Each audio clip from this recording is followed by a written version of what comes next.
Des idées erronées, des erreurs sans nombre fournissent à l'ennemi un terrain favorable de séduction, parce qu'elles faussent l'intelligence ou qu'elles la ferment. Ces idées aux affirmations de la parole de Dieu, aux faits de tous les jours, conduisent le croyant à refuser le secours de ceux qui pourraient l'aider. 1 Pierre 1,12.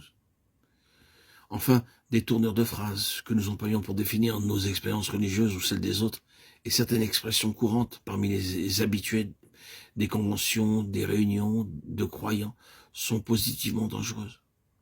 Elles peuvent servir l'ennemi. Ainsi, les mots posséder, contrôler, se livrer, s'abandonner, qui expriment bien la vérité lorsqu'il s'agit des rapports du chrétien avec Dieu, peuvent donner lieu à une interprétation telle qu'ils déterminent une intervention satanique.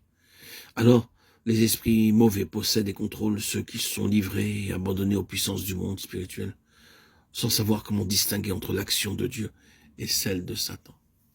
Certaines idées toutes faites sur la façon dont Dieu agit favorisent encore l'action des mauvais esprits. Ainsi, croire que lorsqu'un chrétien se sent contraint à l'action, ceci prouve que Dieu le guide. Ou bien être persuadé que Dieu rappelle tout ce qu'il faut dire, qu'il est donc inutile de recourir à la mémoire. D'autres erreurs encore déterminent la passivité, cette passivité qui favorise l'action des démons. Et elle se base sur des textes bibliques mal interprétés. Christ vit en moi, donc maintenant je ne vis plus du tout.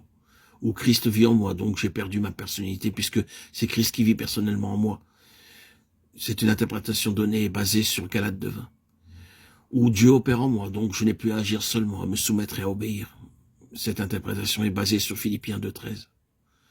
Ou encore Dieu veut à ma place, donc je ne dois plus faire usage de ma volonté. Dieu seul peut juger, donc je ne dois plus employer mon jugement. J'ai la pensée de Christ, donc je n'ai que faire de mon intelligence, de ma raison. Mes pensées sont divines.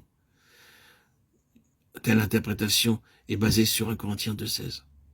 Dieu m'a parlé, ainsi je n'ai plus qu'à obéir. Je m'attends à Dieu, ainsi je ne dois pas agir à moins qu'il m'y pousse. Dieu me révèle sa volonté par des visions, ainsi je n'ai plus besoin de décider ou d'en appeler à ma raison et à ma conscience. Je suis crucifié avec Christ, par conséquent je suis mort, je dois pratiquer la mort, c'est-à-dire la passivité,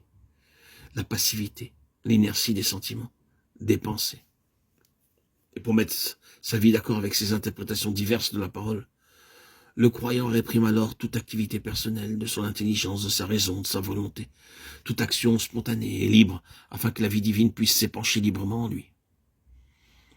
Or, il faut au contraire que toutes les facultés de l'homme soient parfaitement libres et activées, et que la volonté humaine collabore avec la volonté divine, pour que toutes les vérités mentionnées, énoncées, deviennent expérience, pour qu'elles se réalisent dans la vie chrétienne.